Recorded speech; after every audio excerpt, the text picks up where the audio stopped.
মায়ের সামনে ছেলে বাম হাতে পানি খায়, ও নাকি মা। মায়ের সামনে টাকনোর নিচে প্যান্ট পরে আছে, প্যান্টটাই টাকনোর নিচে আছে, রোজ তার মা খেঁচে দেয়, ওটা নাকি মা। ও মা নয়। প্রসাব করাতে পারলে মা হওয়া যায় না, বাচ্চাকে দুধ খাওয়াতে পারলে মা হওয়া যায় না।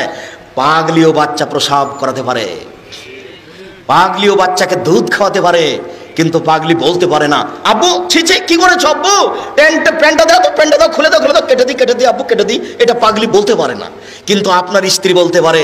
আপনার স্ত্রী যদি না বলে, ও পাগলির চেয়ে খারাপ, ওকে তালাক দিতে হবে। ওই বউ চলবে না, হলো হস্তিনী বউ।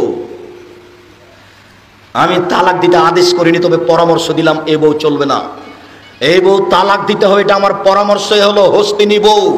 এই সংসার বুঝে না, এই ছেলে মেয়ে বুঝে না, এই পরিবার বুঝে না, শুধু ও নয়, ওর মা বুঝে না, যার কারণে এটা ঘটেছে।